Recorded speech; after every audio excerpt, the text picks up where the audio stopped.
Bonsoir à tous et à toutes. Prière, louange et témoignage. Je débute ce soir la série de vidéos qui porte sur la thématique études bibliques. L'objectif de ces vidéos, c'est de rentrer dans le cœur du sujet par l'étude, la compréhension, l'analyse de la parole biblique pour pouvoir en saisir toutes les subtilités, les nuances, et puis avoir aussi notre avis, notre opinion, en tout cas permettre de l'étayer, l'éclairer et compléter également nos connaissances en la matière. Bien sûr, ça, je vais m'appuyer sur les ouvrages bibliques, tout particulièrement sur la Bible, mais il est possible durant toute cette période de vidéos donc sur cette thématique que je sois amenée à me référencer par rapport à d'autres livres bibliques. Et donc, ne soyez pas étonnés, je pense que ce sera une période assez intéressante justement en mutualisant justement les différents ouvrages pour pouvoir saisir la compréhension et puis mettre en commun, mettre en lien pour pouvoir comprendre les enjeux et qui sont primordiales. Donc, durant ces vidéos, je vais prendre le temps pour vous expliquer, bien sûr, c'est de lire un ouvrage. Je lirai, en ce qui me concerne, vous allez me dire, je fais l'Apocalypse particulièrement. Je fais l'Apocalypse parce que je ne peux pas faire toute la Bible. Et comme je ne peux pas faire toute la Bible, je vais faire l'Apocalypse parce que je pense que nous y sommes dedans, la révélation. Mais pendant ces temps où je vais analyser dans ces vidéos l'Apocalypse, je serai amenée à me référencer à d'autres extraits donc bibliques, ce qui veut dire que je serai amenée à reprendre les évangiles au tout début, même l'Ancien Testament également, des références de l'Ancien Testament, les psaumes, tout ça.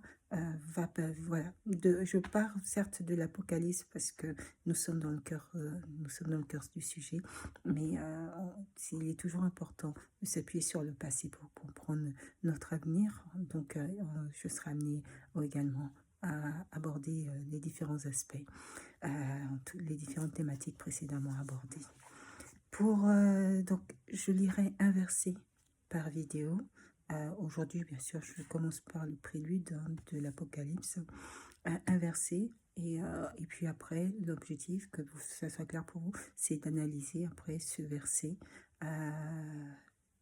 voilà, d'analyser plutôt chapitre, et l'objectif, ça serait après d'analyser donc chaque partie pour pouvoir en saisir pleinement et complètement les enjeux et puis la parole qui est indiquée dedans. L'Apocalypse, le livre de l'Apocalypse est un livre essentiel dans la Bible. Donc c'est le livre de la révélation. C'est un terme qui est souvent galvaudé, c'est-à-dire qu'il est très mal, l'usage ne correspond pas. Quand on entend le terme apocalypse, on voit la fin du monde. L'Apocalypse, c'est surtout la période de la révélation. Et donc la période de la révélation, c'est certainement de comprendre le monde et l'environnement dans lequel nous sommes et ses enjeux. La clé de ce livre est contenue donc dans le premier verset, la révélation de Jésus-Christ. Son but essentiel est de nous révéler la personne du Seigneur, qui est le Rédempteur du monde et le vainqueur du mal, et de nous exposer de manière symbolique le programme qu'il suit pour accomplir son plan. Donc l'Apocalypse débute par une série de lettres adressées par le Seigneur aux 7 églises de l'ère Apocalypse. Dans le support que j'ai fait, qui porte sur justement les religions du monde, j'aborde justement le sujet des 7 églises que je mets en lien avec les églises d'aujourd'hui. Pour ceux qui n'ont pas encore pris connaissance, je vous conseille de regarder ce support que je diffuse régulièrement, qui sont autant de symboles des églises dans les temps. Ces lettres sont composées de la manière suivante: les louanges, les critiques, un avertissement, une promesse. À partir du 4e chapitre du livre de l'Apocalypse, nous entrons dans la prophétie. L'auteur contemple le ciel, les choses à venir. Par une succession de jugements, les sceaux, les trompettes et les coupes, la terre reçoit le châtiment de ses péchés. Dans les derniers temps, les choses vont s'accélérer. La 3e vision, relative au Christ et la victoire, décrit la consommation de cette ère E-R-E. Le retour glorieux du Christ avec les armées des cieux, le jugement final du trône blanc et la création du nouveau monde. La 4e vision, relative à l'éternité, en détaillant la nature de la cité de Dieu. Et en conclusion du livre, c'est l'appel à la consécration pour son retour, donc le peuple, pour cela, doit être saint et actif. Donc, je reviendrai sur ces termes, également. Je vais commencer par lire le premier passage, le prélude du livre de l'Apocalypse. Présentation du livre, une prophétie, révélation de Jésus-Christ, que Dieu lui a confié pour montrer à ses serviteurs ce qui doit bientôt advenir. Cette révélation qu'il a fait connaître à son serviteur Jean par l'envoi de son ange. Jean atteste comme parole de Dieu et témoignage de Jésus-Christ tout ce qu'il a vu. Heureux celui qui lit, heureux ceux qui écoutent les paroles de la prophétie et gardent en ce qui est écrit en elle, car le temps est proche. Je vais le redire ici, ce passage. Heureux celui qui lit, heureux ceux qui écoutent les paroles de la prophétie et gardent ce qui est écrit en elle, car le temps est proche. Adresse et salutations liturgiques. Jean aux 7 églises qui sont en Asie mineure, à vous la grâce et la paix de la part de celui qui est, qui était et qui vient.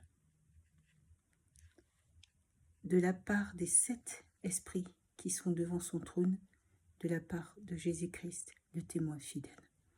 Le premier-né des morts, le prince des rois de la terre, à lui qui nous aime, qui nous a délivrés de nos péchés par son sang, qui a fait de nous un royaume et des prêtres pour son Dieu et Père, à lui la gloire et la souveraineté pour les siècles et des siècles.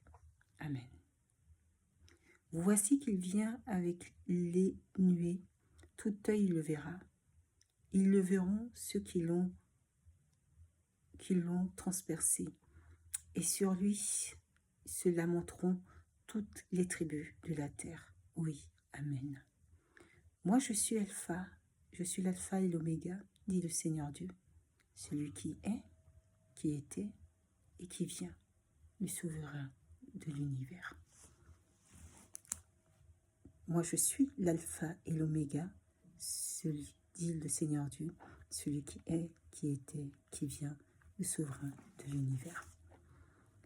C'est souvent, vous verrez dans les textes, dans la rédaction, ils ne distinguent pas le sexe masculin, sauf quand les personnages sont faits au féminin. Les textes sont souvent écrits au masculin. Donc il n'y a pas ce distinguo entre la femme et l'homme. Voilà, et puis c'est resté un peu dans nos habitudes, hein, souvent quand on écrit des textes, même lorsque ça s'adresse à la fois à la femme et à l'homme, il faut y penser à cette gymnastique de l'esprit, de se dire qu'il faut mettre en évidence le fait que c'est que dans le c'est E-U-X, en fait, il y a aussi celle, il y a aussi la femme. Mais voilà, donc il y a tout est masculin, un peu excusez-moi, masculinarisé, mais il y a aussi la femme, c'est plutôt l'homme dans sa globalité en tant qu'être humain. Et je pense que c'est plutôt dans ce sens-là qu'il faut comprendre ces textes. Et donc qui ne nous donnent pas véritablement tous les éléments d'information. Et à la fin, on a un élément d'information qui est important. Moi, je suis l'alpha et l'oméga, c'est le commencement et la fin. Dit le Seigneur Dieu, celui qui est, qui était et qui vient, le souverain de l'univers. Le souverain de l'univers. Heureux celui qui lit, heureux celui qui écoute les paroles de la prophétie et garde et ce qui est écrit en elle, car le temps est proche. Car le temps est proche. On a toujours l'impression qu'on a le temps. On a le temps de tout, on a le temps de... Les choses peuvent attendre. Les choses peuvent attendre. Et puis, des fois, la vie, c'est la vie qui court. Et c'est la vie qui nous rappelle que non, il y a des éléments, il y a des événements de la vie qui ne peuvent pas attendre, qui doivent être gérés là maintenant. Et heureux celui qui lit la parole. Heureux celui qui a le temps, j'ai envie de dire aussi, de méditer, de prendre le temps de lire et de méditer cette parole. C'est quand même un luxe qui n'est pas accordé à tous. Et il faut avoir ce temps-là, au jour d'aujourd'hui, que de pouvoir prendre ce temps, où ça veut dire qu'il faut rajouter sur des heures. Là, je crois qu'il est plus de minuit. Et c'est voilà, c'est à 16 heures que je prends, que j'accorde du temps pour pouvoir être en lecture et en méditation. Donc le temps est important et précieux. Il n'est pas accordé à tous d'avoir le temps de pouvoir lire la parole. Heureux celui qui lit, heureux celui qui écoute les paroles. Celui qui écoute, et mais j'ai envie de dire, celui qui écoute d'un cœur humble. D'un cœur humble. Il y a quelques minutes, je disais à ma fille que l'humilité, qu'on grandit de l'humilité. On grandit de l'humilité, contrairement à ce que l'on peut penser. Et des fois, il y a des situations où il suffirait d'un mot de notre part pour, entre guillemets, remettre les éléments à leur place ou les personnes à leur place. Mais il faut savoir réfléchir, maturer, savoir prendre la bonne décision, savoir quand s'exprimer, savoir quand se taire, savoir quel moment il faut réfléchir, quel moment il faut être en retrait. Et tout ça, ça demande de la sagesse et ça demande de l'humilité. On ne grandit pas dans l'orgueil, on grandit sur tous les points dans l'humilité de l'individu. Celui qui a cette tendance à systématiquement se croire dans une forme de comportement un peu hautain, supérieur à l'autre, ou plus intelligent que l'autre, est souvent celui qui sera déçu. Ceux et celles au cœur humble sont toujours dans cette volonté de pouvoir avancer, reçoivent avec amour, avec gentillesse, avec humilité ce que Dieu donne. Ils bénissent le Seigneur, ils poursuivent jusqu'à ce que Dieu les mène jusqu'à là où il a prévu pour eux. Par contre, celui qui est orgueilleux a tendance à se croire supérieur. Et donc, il aura toujours l'impression que c'est un dû, que les choses lui sont dues. Et comme les choses lui sont dues, ça créera une forme de frustration. Et cette forme de frustration va après, dans l'attitude de la personne, ça ne sera pas de l'amour qui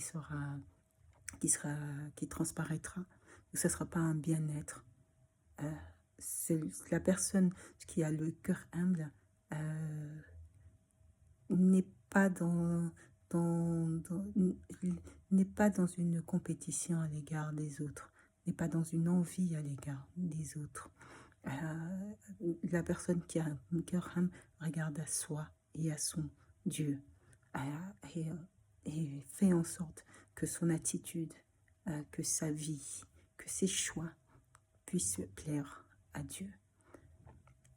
Je poursuis. Heureux celui qui lit, heureux ceux qui écoutent les paroles, écoutent avec humilité de la prophétie et gardent ce qui est écrit en elle, car le temps est proche. Le temps est proche. Nous vivons dans un univers. Pour beaucoup de personnes, vous entendrez beaucoup de personnes dire je ne comprends pas le sens de cette vie. Je ne comprends pas le sens, ce qui est demandé. Ils ont besoin de comprendre le pourquoi. On pourrait se dire, pourtant, celui qui a la parole dans le cœur, de Dieu dans le cœur, trouve chaque bonheur à chaque moment et chaque instant de sa vie. Et dans les grandes ou dans les petites choses, dans les moyennes également, c'est celui qui a la parole de Dieu voit le bonheur parce qu'elle sait que il ou elle, vous voyez, même quand je parle, je dis il ou elle sait que il y a un chemin, il y a un trajet et qu'il y a une destinée au bout de ce chemin et que Dieu, qui est l'alpha et l'oméga, a tout prévu et bénit chaque moment que Dieu a accordé. Béni. L'humilité est la clé de l'homme et de la femme de foi. Il est possible de se trouver dans des situations où vous allez être confronté. Et quand vous avez la foi, c'est souvent le cas, vous allez être confronté à des situations où il est difficile de pouvoir... où vous aurez cette tentation de ne pas être resté dans cette humilité de cœur et d'esprit. Il faut toujours regarder. Il faut toujours regarder à votre objectif. Ne pas regarder à ce qu'il y a autour de vous. Et parce que parfois même les réactions des autres ne correspondent pas à ce que vous avez l'impression de voir.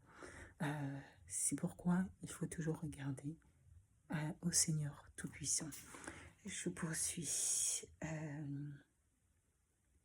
Car le temps est proche. Quel temps est proche? Quel temps? Est-ce la fin du monde? Est-ce la fin du monde, le temps? Celui que nous attendons. Qu'est-ce que c'est que cette révélation? Qu'est-ce que cette révélation tant attendue, celle qui va bouleverser notre vie, celle qui bouleversera la vie de tous les hommes et les femmes de foi? Qu'est-ce que c'est? L'individu, l'homme, a créé une société. Et cette société, nous avons institué des règles pour pouvoir permettre à des individus de vivre les uns avec les autres. Pouvoir permettre à des individus de vivre les uns avec les autres. C'était, selon l'histoire, indispensable puisque, selon les auteurs, ils disent que l'homme de nature, l'homme par nature, Hobbes, est un loup pour l'homme, de manière imagée. Mais ce qu'il voulait dire par là, c'est que l'homme est un danger pour l'autre homme. S'il n'y a pas des règles qui canalisent la violence ou la colère ou la haine que les hommes peuvent avoir, ou l'envie tout simplement, ou l'envie que les hommes, il faut des règles pour diriger les comportements des individus. Et si en fait ces codes et ces règles avaient finalement servi comme un écran sur la réalité du monde dans lequel nous vivons. Et si finalement les codes dans lesquels nous sommes ne correspondent pas véritablement au code de la réalité. Et que les enjeux aussi diffèrent.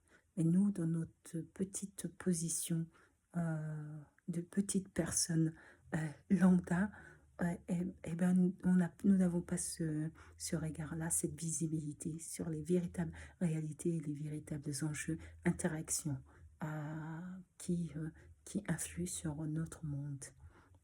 Dieu a-t-il fait tous les hommes à son image? Je n'y crois pas. Je pense que chaque individu a reçu un don, voilà, a reçu un don de Dieu, ou peut-être plusieurs, hein. Il y a des surdoués, hein. Il y a des super surdoués, ou qui a reçu également plusieurs dons de Dieu. Mais il y a, même dans la société civile, nous ne sommes pas tous de la même classe sociale, entre guillemets. On distingue les classes modestes, la classe moyenne, de la classe aisée et à la classe hyper riche. Eh ben, nous ne sommes pas tous faits, de la même classe, entre guillemets, la même catégorie sociale. Je pense que c'est le mot qui correspondrait le mieux.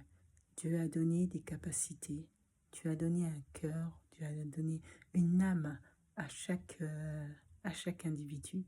Et vous verrez de très très belles âmes et qu'on peut trouver dans toutes les catégories sociales. Dans toutes les catégories sociales.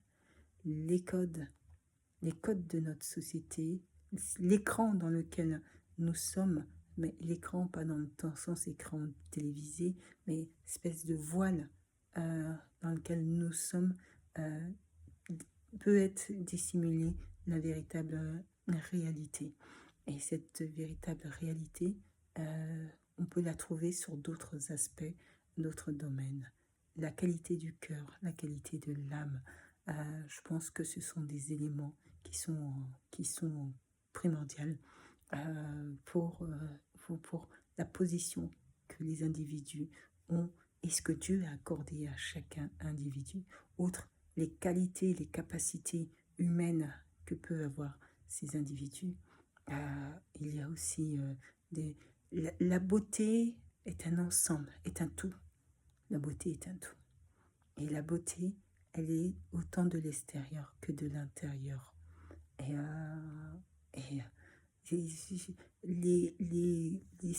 sublimes, je dirais, les sublimes beautés. Et puis surtout, il y a, comme dans tout fonctionnement de cette société, des interactions et des enjeux entre les individus. Des interactions et des enjeux. Et si nous sommes dans une société où les codes ne sont pas celles que nous croyons, ce qui veut dire qu'il y a d'autres enjeux cachés. Il y a d'autres enjeux qui sont dissimulés. Ces enjeux qui sont dissimulés, a priori, nous ne parvenons pas à les cerner, car ces enjeux sont plus importants. En plus de ça, ces enjeux sont plus importants que ce qui nous est apparent. Je pense qu'il y a un verset de la Bible qui parle de choses invisibles de ce monde. Des choses invisibles de ce monde. Et je pense que c'est le mot adéquat pour pouvoir saisir que l'écran qui nous est montré ne correspond pas tout à fait à la véritable réalité. Les individus ne sont pas faits de manière identique. L'humilité, quand je revenais à l'humilité, c'est de se dire que même si les individus ne sont pas faits de la même manière, c'est prendre de la considération pour la vie de chacun et chacune, donner de la valeur. Déjà là, ça te fait augmenter ton niveau de qualité de cœur et d'âme. C'est quand tu as la capacité de pouvoir donner de la valeur à tout individu. Et ne pas penser que, par exemple, la vie d'un individu a moins d'importance que celle d'un autre. Ou penser que toi, ton existence est plus importante. Ton existence n'est pas moins importante qu'un autre, mais l'autre qui a peut-être eu moins d'aptitude, moins de dons de Dieu, n'est pas non plus à rejeter, n'est pas non plus voilà. Et puis quand je vais te parler des interactions, il y a des enjeux qui visent notamment à empêcher les j'allais dire les anges de Dieu, les pépites, les beautés de pouvoir agir ou intervenir, de pouvoir œuvrer pour le bien, pour pouvoir œuvrer. La révélation, c'est le moment où sur cette terre, on se confronte à la fois les agents du bien et les agents du mal. Et ceux du mal vont faire en sorte que toutes les possibilités, toutes les comment dire ça, toutes les zones où on peut avoir les pépites ou les beautés. Quand je parle de beauté, je parle pas seulement physiquement, hein. Quand je parle de beauté, je parle de l'âme, du cœur, des valeurs. Dans les anges de Dieu, il y a les bons et il y a les mauvais. Et ceux qui sont mauvais vont faire en sorte de canaliser, voire même de supprimer les bons. Il y a des enjeux qui ne sont pas visibles à nos yeux et que l'on ne peut pas saisir, mais en les comprenant, en les mettant en lien avec le monde dans lequel nous vivons, ça permet de porter un éclairage complètement différent sur le fonctionnement et sur l'ensemble des interactions planétaires entre les individus, entre les États. Et c'est pour ça que il est important de se dire que la frontière, il ne faut pas rester dans un protectionnisme qui fait qu'on s'intéresse peu au malheur des autres. Car la vie des individus qui sont en train de supprimer dans d'autres pays, et je pense notamment à la Syrie, est un vivier d'anges de Dieu. Et quand tout est mis en place pour, entre guillemets, supprimer les éléments de bonheur ou que Dieu nous accorde, que Dieu nous envoie, il faut regarder les interactions et les enjeux de notre monde avec un regard totalement différent. Je poursuis. Jean, aux sept églises qui sont en Asie mineure. Comme je vous disais, c'est un support. J'ai transposé toutes les églises de notre monde aux 7 églises d'Asie mineure. À vous la grâce et la paix de la part de celui qui est, qui était et qui vient, de la part des 7 esprits qui sont devant son trône, de la part de Jésus-Christ, le témoin fidèle, le premier-né des morts.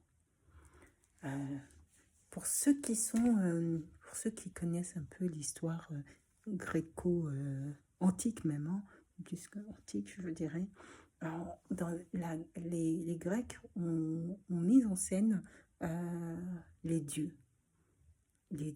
en accordant, quand on regarde, que ce soit Poséidon ou quand on regarde les films, notamment grecs, les Grecs, je dirais, ou les Grecs ou même les Turcs, hein, ont analysé, sont en tout cas mis en avant dans leur cinématographie l'individu non pas simplement comme en tant qu'humain, mais l'individu doté de capacités surhumaines.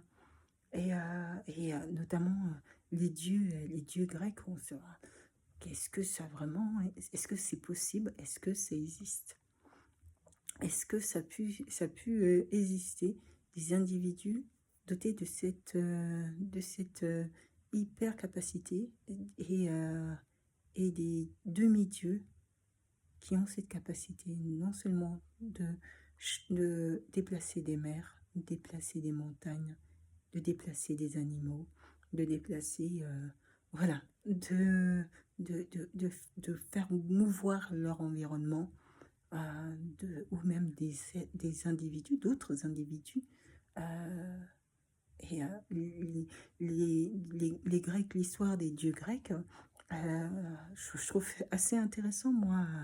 Je trouve ça assez intéressant de regarder ça, dans le sens où c'est de se dire que oui, que des individus peuvent être dotés de capacités qui sont hors normes, pour nous, les citoyens, je dirais, les citoyens, pour nous, les individus lambda, mais des capacités hors normes.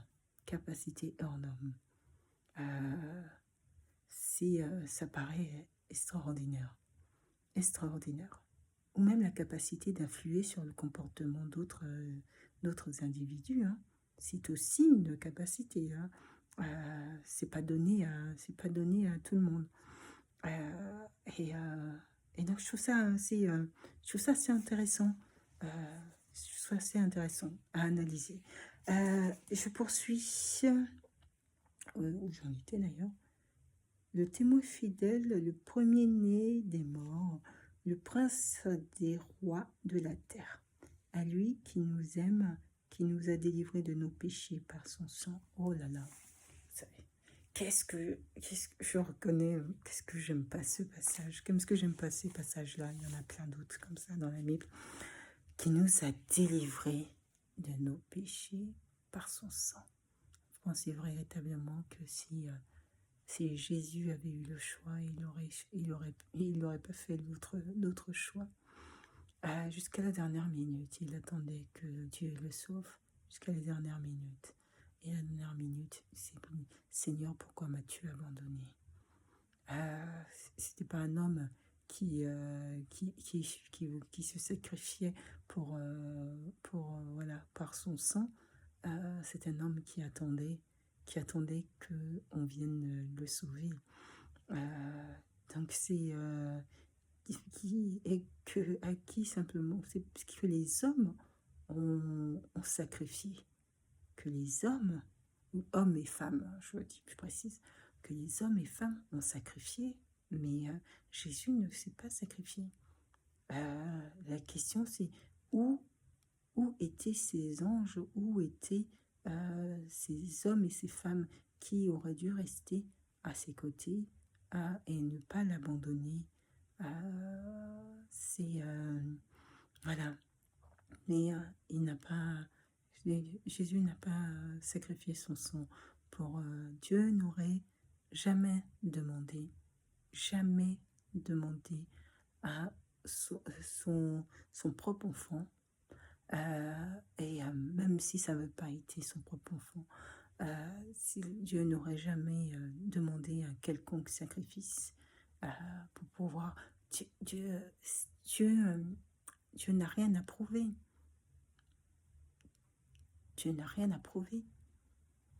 Celui qui a prouvé, ou celle qui a prouvé, c'est celle justement qui cherche à obtenir quelque chose absolument. Mais Dieu est Dieu. Puisque Dieu est Dieu, Dieu n'a rien à prouver.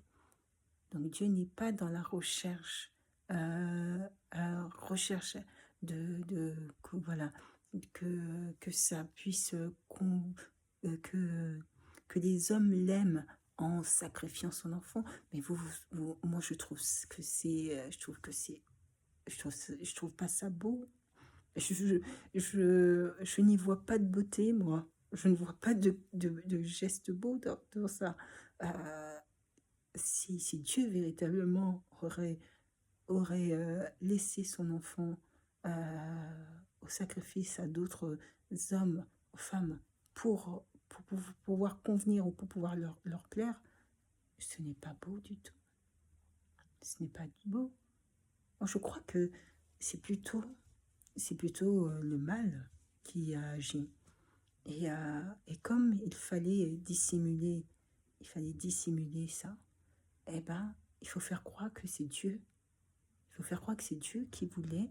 Dieu voulait qu'on tue son enfant pour s'assurer qu'il soit Dieu. Parce qu'il n'y a que Dieu qui peut accepter d'un tel amour qui est horrible. Bon, mais il n'y aurait que Dieu qui peut accepter d'un tel amour que l'on sacrifie son enfant pour que le reste du monde puisse l'aimer. Mais celui qui aime Dieu, ne demande même pas de prouver quoi que ce soit. C'est faux. Quand on aime, on aime la personne tout simplement. On ne demande pas à la personne de prouver quoi que ce soit. On prend tout de la personne. On prend la personne comme elle est. Quand on aime véritablement, c'est qu'on aime une personne et on ne demande pas à cette personne de démontrer ou de prouver quoi que ce soit. De démontrer ou prouver quoi que ce soit.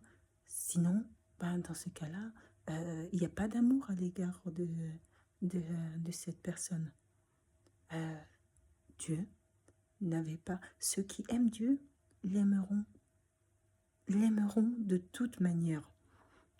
Donc, il y a même pas à sacrifier son propre enfant. Mais ceux qui se considèrent que et je pense même pas que ce sont ceux qui n'aiment pas Dieu, mais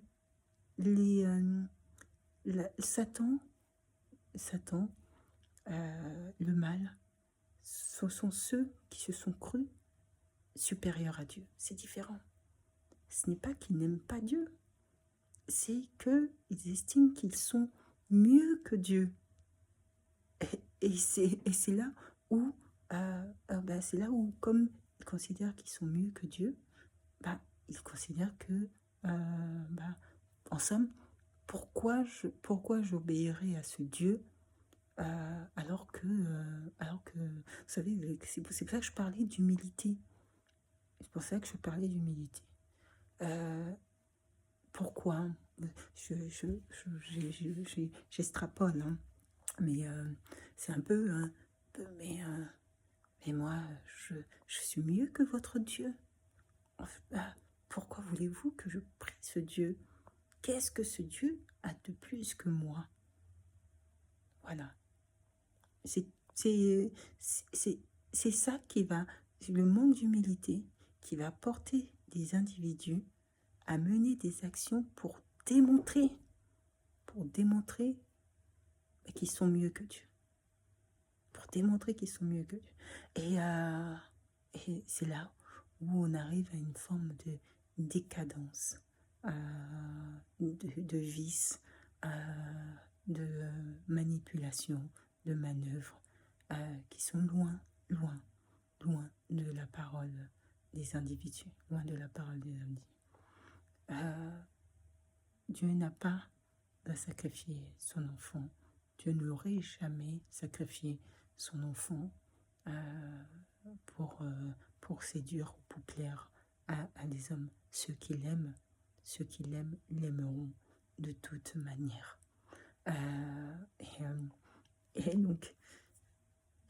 Ceux qui l'aiment véritablement diraient non. Pourquoi fais-tu cela? Pourquoi veux-tu sacrifier ton propre enfant. Nous n'avons pas besoin que tu sacrifies ton enfant. Ceux qui l'aiment véritablement diront, bah, nous t'aimons, point. Nous n'avons pas besoin que tu nous démontres ton amour. Mais comme dans ces interactions, il faut que le mal insère, je dirais, des paroles ou des pensées, de mauvaises pensées, allez, aux individus. Ou, vous savez, des individus qui disent, ah ben attendez, moi j'ai droit, moi j'ai un peu oui, moi j'ai droit, c'est un dû, c'est un dû. C'est là où le Coran est venu rajouter une différence dans la manière de penser, dans la manière de... Il y a différents types de religions et je fais plusieurs vidéos sur cette thématique. Il y a différents types de religions. Je pense que les deux religions qui tranchent le plus, c'est le christianisme et puis il y a le christianisme et puis il y a la religion musulmane. Qui prennent des positions de manière très claire. Bon, je l'aborderai dans une prochaine vidéo. Donc pour terminer sur ce passage, ils verront ceux qui l'ont transversé et sur lui se lamenteront toutes les tribus de la terre. Oui, amen. Moi je suis l'alpha et l'oméga, dit le Seigneur Dieu, celui qui est, qui était, qui vient, le souverain de l'univers. Le souverain de l'univers. Amen. Amen. Amen, amen, amen. Normalement, quand vous entendez cette dernière partie, normalement vous devez dire Amen. Amen.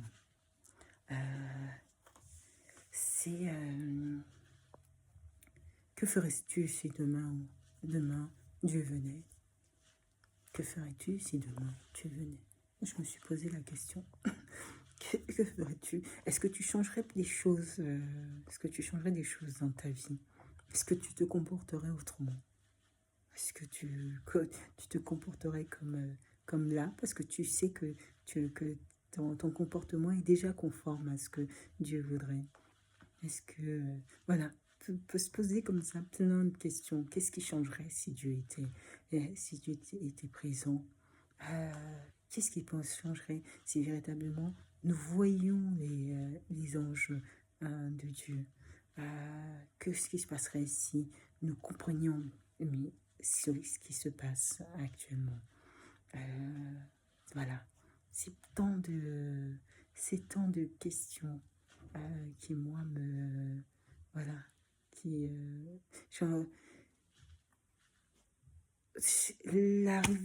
l'Apocalypse, la révélation, la fin de l'Apocalypse, c'est ayez hâte de voir le Seigneur.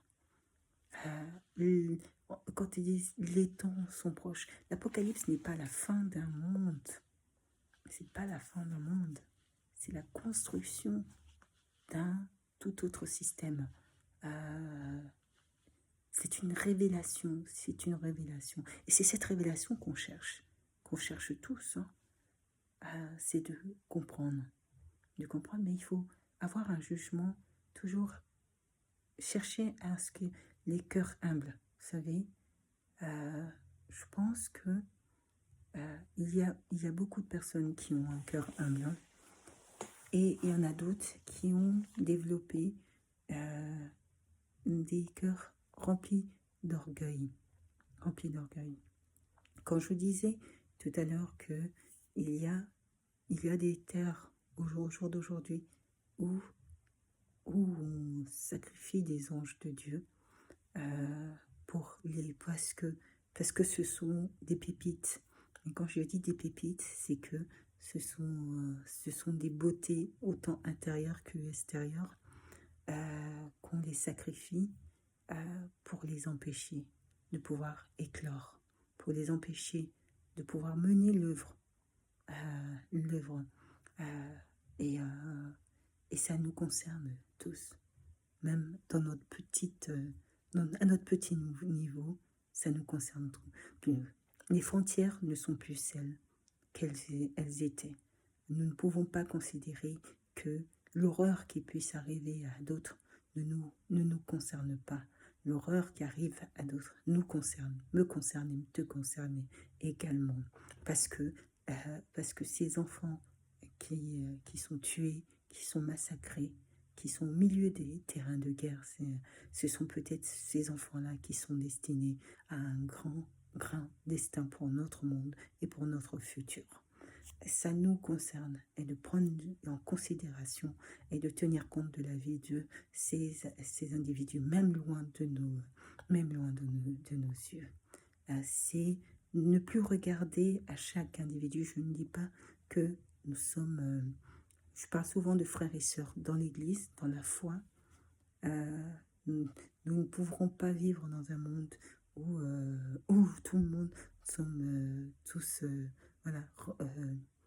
Je pense qu'il faudrait encore des années pour arriver à un système où les individus se considèrent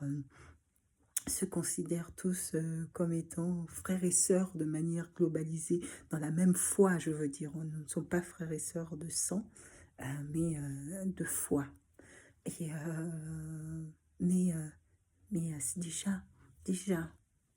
déjà, si dans un premier temps, donner de la considération à la vie de ceux qui sont actuellement persécutés, qui sont en souffrance. Il faut essayer de comprendre pourquoi ces individus, pourquoi ils sont mis en souffrance pour leur combat, pour ce qu'ils mènent. Les motifs qui nous sont donnés ne sont pas les motifs réels. Les enjeux sont différents de ceux que l'on veut nous montrer.